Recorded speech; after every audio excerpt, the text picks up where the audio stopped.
하나님 말씀은 마태복음 21장 1절로 11절 말씀입니다. 예수님께서 이제 공생애를 마지막 끝내는 순간에 예루살렘으로 고난을 받으시러 친히 십자가에서 못 박혀 죽기 위해서 이제 예루살렘 성으로 입성을 하시는 겁니다.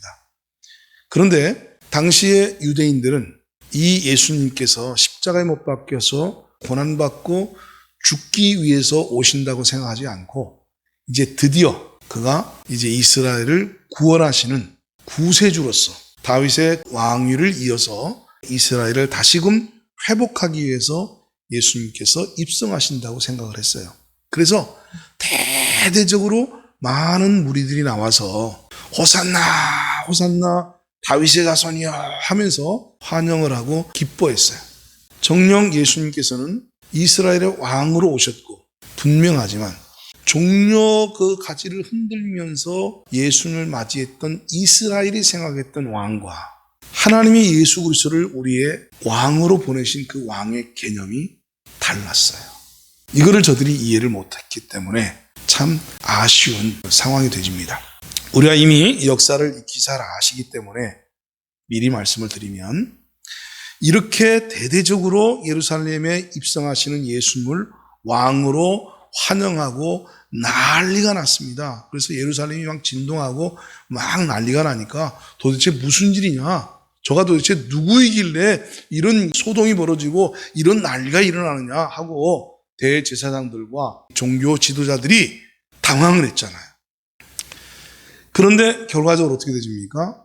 예수님께서는 자신들이 기대하는 것처럼 유대인의 왕으로 오셔서 다윗과 같은 강력한 군대를 설립을 하고 형성을 해서 세계 강대국이었던 로마의 압제 가운데서 자신들을 구해서 독립국가를 세우는 왕이 아니라 저들의 눈에는 한심하게도 너무 무기력하게 로마 군병에게 잡혀서 채찍에 맞고 희롱당하고 그러니까 호산나 호산나 다윗의 자손이여 우리를 이제 드디어 이 압제로서 건져내 주세요 하고 그렇게 갈망했던 저들이 예수님에 대해서 엄청난 실망을 하게 된 겁니다. 엄청난 실망을 하게 되니까 이제 군중들이 이제 뭐라고 외칩니까? 십자가 십자가라고 외쳐요. 똑같은 군중이에요. 예루살렘에 입성할 때 예수님을 맞이했던 호산나 호산나 이 종려나무 가지를 들고 흔들면서 대대적으로 예수님을 환영했던 동일한 인물들이 이제는 예수님을 향해서 십자가 십자가 십자가에 못 박으라고 십자가에 못 박으라고 소리 높여서 외치는 바로 동일한 사람들입니다. 아니 어떻게 이런 일들이 일주일 사이에 급격하게 변화된 태도로 예수님을 대할 수 있게 되었을까요? 저들은 하나님이 다윗의 왕권을 이어서 다윗의 자손으로 보내신 메시아, 그 왕은 다윗과 같은 왕이 아니라는 사실을 저들은 이해하지 못했기 때문입니다. 더 한심하고 답답한 것은 예수님의 제자들도 똑같아요. 3년 반 동안 예수님을 쫓아다니면서 예수님께서 그렇게 말씀으로 가르치시고 천국에 대해서 그렇게 많은 말씀을 하시면서 당신의 나라는 이 땅에 있지 않고 너희 마음속에 있고 하늘에 있다라고 그렇게 예수님 말씀하셨어요. 나는 다윗의 왕의 그 왕국을 세우기 위해서 온 것이 아니라 하늘의 천국으로 너희들을 이끌어가기 위해서 내가 이 땅에 왔다라고 3년 반 동안 그렇게 가르치고 외치셨음에도 불구하고 저들은 전혀 이해를 못했습니다. 전혀 이해를 못했어요. 오히려 어떻게 했습니까? 예수님의 제자들은요, 누가 이 이스라엘 나라를 다시 세우는 데 있어서 1등 공신이 누구냐? 베드로야? 아니야. 나야. 아니지. 나지.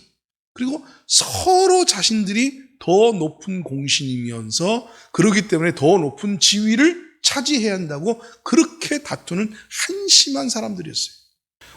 오죽 답답하면 예수님께서 야, 내 나라는 섬기는 자가 더 크다. 낮은 자가 더 크다. 내 나라는 너희들이 생각하는 그런 나라가 아니야. 이렇게까지 예수님께서 말씀하셨는데도 불구하고 도무지 예수님이 말씀하신 그 왕의 개념과 그의 나라의 개념을 이들은 이해하지 못합니다. 그리고 예수님께서 부활해서 저들에게 나타나서 제자들을 따로 40일 동안 데려다가 하나님 나라의 일을 가르치셨습니다. 3년 반도 부족해서 하나님의 나라 일을 40일 동안 또 가르칩니다. 어떤 일이 벌어졌습니까? 40일 동안 저들을 가르치고 저들이 보는 앞에서 감람산에서 이제 예수님께서 승천에 올라가십니다. 근데 승천에 올라가시기 바로 그 직전에 제자들이 예수님에게 또 물어요. 뭐라고? 당신의 나라가 임할 때가 이때이니까? 그럼 이때 이 제자들이 물었던 당신의 나라가 어떤 나라예요?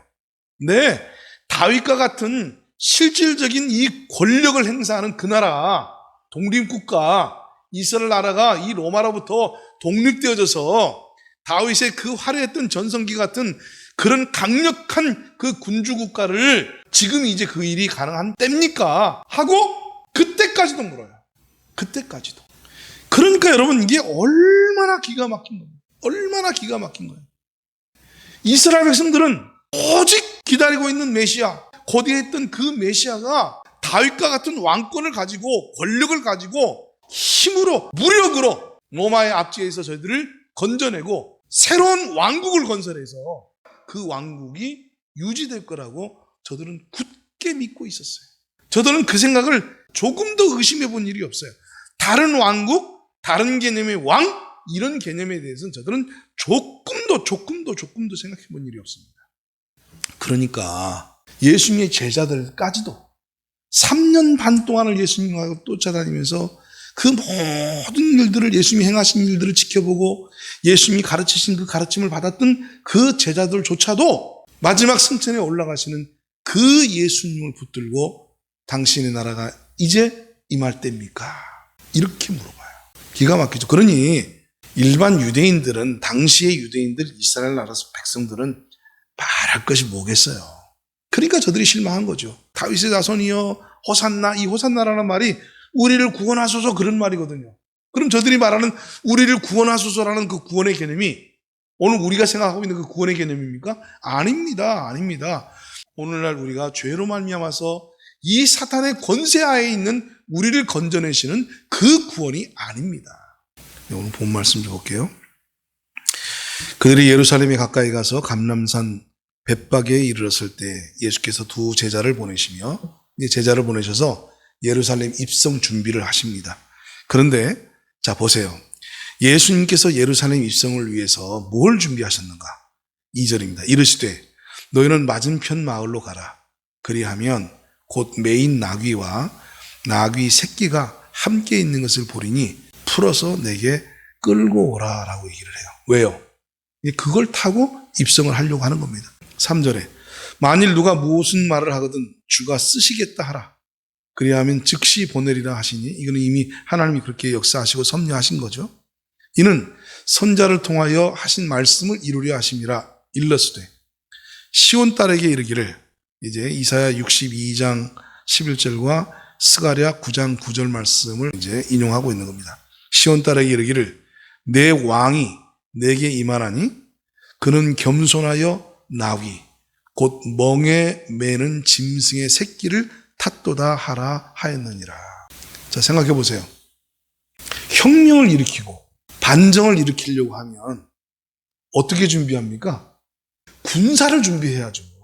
반정을 일으키고 혁명을 일으켜서 나라를 회복하고 군주가 제대로 되려면 군대를 준비해야 되죠. 무기를 준비해야 되죠. 예수님은 3년 반 동안 제자들을 데리고 철저하게 지하 조직을 세우고 철저하게 이제 우리가 어떻게 하면 이 로마의 식민지에서 우리가 탈환할 수 있을 것인가, 독립할 수 있을 것인가, 그거를 수기하고 사람을 모으고 군수 물자를 모으고 그리고 군자금을 모아서 그렇게 계획해서 날을 정해서 그렇게 대사를 치르는 겁니다. 그게 혁명을 일으키고 나라를 세우려고 하는 사람이 준비하는 거예요. 근데 여러분 아시다시피 지난 3년 반 동안 예수님께서 뭘 준비하셨어요? 아무것도 준비한 게 없어요. 그냥 돌아다니면서 하나님 말씀 전한 것밖에 없어요. 병든 자들 고치시고 죽은 자들 살려내시고 그리고 오직 천국 이야기밖에 안 하셨어요. 천국. 가는 곳마다 예수님께서는 이 땅의 나라가 아니라 하늘나라, 하나님의 나라, 천국에 관한 얘기만 계속 했습니다. 회개하라, 천국이 가까워. 시작부터 출발점부터가 다르잖아요. 회개하라. 천국, 하나님 나라가 가까웠다. 여기 지금 예수님께서 예루살렘에 입성하기 직전에 뭘 준비시켰어요? 어린 나귀 새끼를 준비시켰어요. 이미 구약성경에서 그 왕으로 오실 예수님께서는 당당하게 군마를 타고 병거를 타고 군사를 이끌고 그렇게 입성하게 될 것이 아니라 짐승의 새끼를 타고 그가 예루살렘의 왕으로 입성할 거라고 이미 얘기를 하고 있잖아요. 그럼 이건 뭐예요? 딱 생각해봐도 이건 군사적인 왕이 아니잖아요. 군권을 가지고 힘을 가지고 전쟁을 일으킬 그런 왕이 아니잖아요. 제자들이 가서 예수께서 명하신 대로 하여 나귀와 나귀 새끼를 끌고 와서 자기들의 겉옷을 그 위에 얹음에 예수께서 그 위에 타시니 무리의 대다수는 그들의 겉옷을 길에 펴고 다른 이들은 나뭇가지를 베어 길에 펴고 앞에서 가고 뒤에서 따르는 무리가 소리 높이 이르되 호산나 다윗의 자손이여 찬송하리로다. 주의 이름으로 오시는 이여 가장 높은 곳에서 호산나 하더라. 상식적으로 한번 생각해 보라고요. 어린 나귀 새끼를 타고 오는 사람이 어떻게 로마 군병하고 싸웁니까? 어떻게 로마 군병에서 자기네들을 독립시키는 왕이 될 수 있겠냐고요. 이런 것 하나 생각을 못해요. 상식적으로.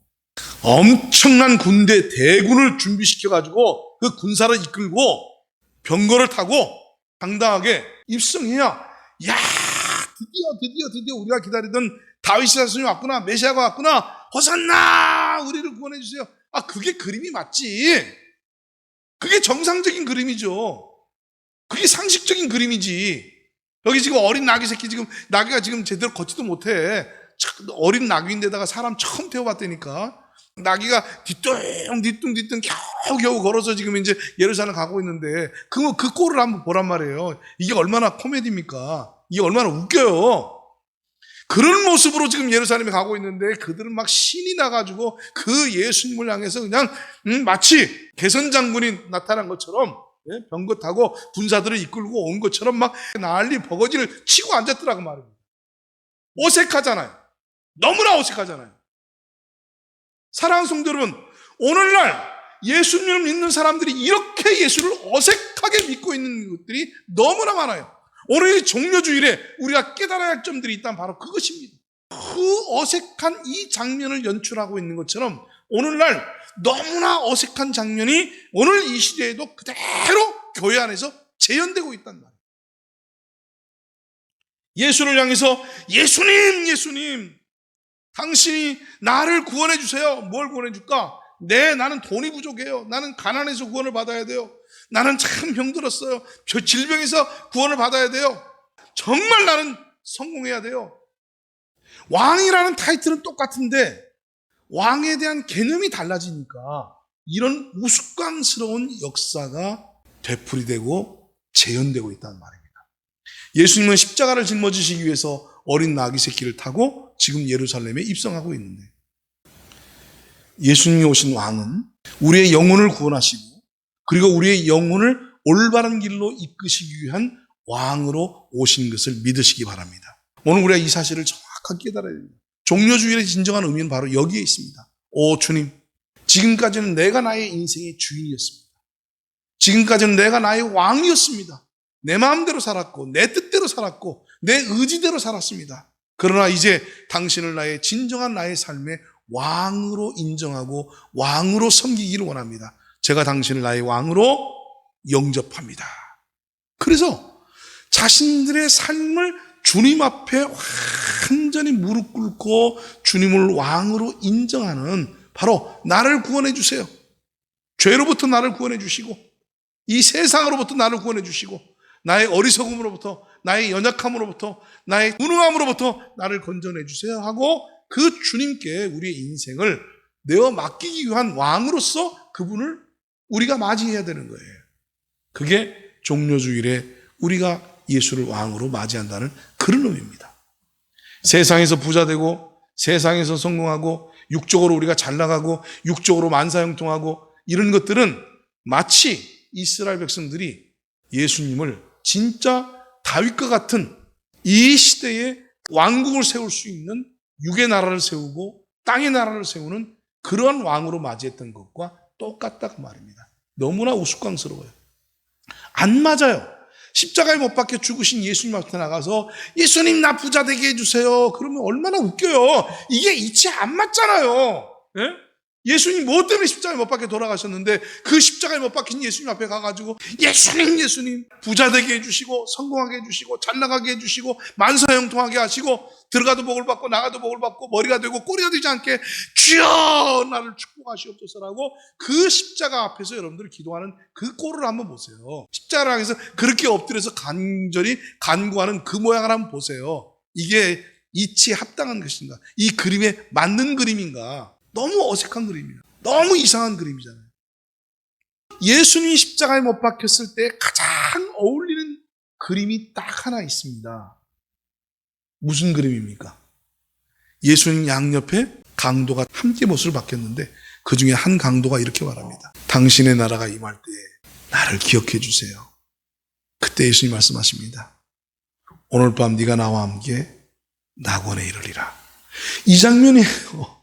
이게 클라이막스예요. 이게 잘 어울리는 그림이에요. 이게 바로 예루살렘에 입성하셔서 예수님 십자가에 못 박히심으로 말미암아서 이루어지는 가장 아름다운 그림이에요. 가장 걸맞는 그림이에요. 이 클라이막스를 위해서 마지막 일주일 동안 채찍에 맞으시고 가시면류관을 쓰시고 홍포를 뒤집으시고 침을 뱉고 채찍을 맞으면서 온갖 모욕을 당하고 그리고 그 골고다 언덕까지 그 십자가를 짊어지고 가다가 쓰러지고 결국 그 십자가를 감당하지 못해서 구레네 시몬이라는 사람 청년을 대신 짊어져서 그 갈보리 언덕에 올라가서 거기 6시간 동안 그 예수님이 못 박혀서 그 피땀을 흘리면서 그 죽음의 고통을 당했던 이유는 당신의 나라가 임할 때에 나를 기억해 주세요 라고 주님 앞에 간절히 구원을 간구하는 그 영혼을 위해서 그 일을 감당하신 거예요. 그때 예수님 말씀하십니다. 오늘 네가 나와 함께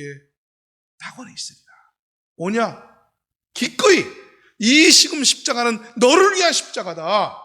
지금까지 내가 예루살렘에 입성해서 내가 왕으로서 무슨 왕인가를 내가 제대로 보여주는 그 왕의 그림이 바로 이것이다. 그래. 이 합당한 그림의 모습이 다 사라져버리고 엉뚱하게 나귀 새끼를 타고 고난받기 위해서 십자가를 짊어지기 위해서 십자가에서 못 박혀 죽기 위해서 연한 숨같이 털 깎는 자 앞에 어린 양과 같이 잠잠히 모든 수모와 모든 고통과 모든 아픔을 다 짊어지시면서 갈보리를 향해서 가고 있는 그 예수에게 예수님 우리 왕이 되주세요. 성공으로 이끌어주세요. 병 고쳐주세요. 여러분 우리가 그렇게 하면 되겠냐고 말이에요. 여러분 이 땅에서 우리가 예수 안에서 병 고침 받아야 되고요. 예수 안에서 부자 돼야 되고요. 예수 안에서 우리가 성공할 수 있을 줄 믿습니다. 그러나 그럼에도 불구하고 그것을 위해서 예수님께서 지금 나귀 새끼를 타고 입성하신 게 아니잖아요. 골고다 언덕을 걸어가신 게 아니잖아요. 십자가에 못 박히신 게 아니잖아요. 무슨 그림을 그리고 싶으셨어요? 죄인으로서 함께 십자가에서 못 박혀서 이제 죽으면 영원히 지옥 갈 수밖에 없는 마지막 순간, 마지막 그 입장에 놓여 있는 이 강도가 마지막 순간에 당신의 나라가 임할 때 나를 기억해 주세요. 나는 죄인입니다. 당신은 구세주입니다. 당신은 나를 지옥으로부터 건져내 줄 유일한 구세주이십니다. 그 강도가 그 예수님 앞에 그렇게 고백한 거예요. 당신의 나라가 임할 때 나를 기억해 주세요. 당신의 나라가 뭐예요? 바로 하늘나라, 천국, 그 예수님께서 말씀하신 내 나라, 하나님의 나라, 저들이 기대했던 이 땅의 나라, 이 이스라엘이 로마 압제로부터 세워지는 그 나라가 아니라 강도가 제대로 알았잖아요. 제자들도 몰랐고 아무도 몰랐어요. 오직 이 죽음 앞에 있었던 이 십자가의 강도가 당신의 나라가 임할 때에 그 당신의 나라가 어떤 나라였어요? 하나님의 나라, 천국. 예수님이 제일 일성이 회개하라, 천국에 가까웠다. 처음부터 하나님의 나라, 천국을 말씀하셨던 그 예수님께서 마지막 죽음의 순간에 그 십자가 강도에게 비로소 그 이야기를 듣습니다. 그리고 그 십자가에 다 죄명이 붙어 있는데 유대인의 왕, 그래요. 유대인의 왕으로 예수님이 오셔서 십자가를 짊어지신 거예요. 우리의 죄를 담당하시려고. 우리를 지옥의 형벌에서 끄집어내서 저 영원한 천국으로 이끌어 가시기 위한 그 왕으로 오셨어요. 호산나 우리를 구원해 주세요. 그 구원은 바로 죄로부터 우리를 건져내신 거였습니다. 그 호산나를 불러야 돼요. 그 호산나를 누가 불렀어요? 어린 아기 새끼를 타고 입성하는 그 사람들이, 군중들이 부른 호산나하고 달라요. 그 군중들이 부르는 호산나가 아니라 진짜 호산나는 누가 불렀습니까? 십자가 강도가 불렀어요. 십자가 강도가. 당신의 나라가 임할 때 나를 구원해 주세요. 나를 기억해 주세요. 호산나, 나를 구원해 주세요. 나를 살려 주세요. 나는 이대로 죽으면 내가 지은 죄 때문에 나는 지옥에 갈 수밖에 없어요. 그러나 당신은 죄가 없음에도 불구하고 지금 십자가에 못 박혀 죽었지 않습니까? 이제 보니까 당신은 죄인이 아니라 구세주요, 내가 기다렸던 다윗의 자손이요, 당신이야말로 참으로 하나님이 우리에게 보내주신 메시아임이 틀림이 없습니다. 이제 내가 매달릴 사람은 당신밖에 없습니다. 호산나, 나를 구원해 주세요. 나를 구원해 주세요. 진정한 외침은 십자가에서 그 함께 죽어가는 강도의 입술을 통해서 듣습니다. 예수님 말씀하셔요. 맞다. 너 하나 제대로 이해했구나. 그래, 내가 너를 구원하기 위해서 이 땅에 왔다. 너 같은 사람을 구원하기 위해서 왔다. 내가 기꺼이 너희 왕이 되어주마. 기꺼이 너를 내 왕국에 내가 함께 데려가주마. 오늘 네가 나와 함께 낙원에 있으리라. 할렐루야. 그래서 다행스럽게 그림이 완성이 됐어요. 그래도 아멘. 그래도 이 엉뚱한 그림이 마지막 순간에 그래도 제대로 된 그림으로 그림을 마치시고 난 다음에 예수님이 다 이루었다. 다 이루었다. 그렇게 말씀하시고 운명하셨어요. 엉뚱하게 예수님이 가시는 길과 우리가 그 예수님에게 바라면서 호산나 외치는 소리가 어긋나지 않기를 바랍니다. 엉뚱한 그림이 되지 않기를 바랍니다. 어색한 그림이 되지 않기를 원합니다. 예수님과 나와의 관계가 십자가의 강도와 예수님의 관계처럼 결이 좀 맞는 그런 아름다운 그림이 종려 주일에 나는 똑같은 호산나인데 군중과 같은 호산나인가 십자가의 강도처럼 나의 구원을 부르짖는 호산나인가. 찬송 올리겠습니다.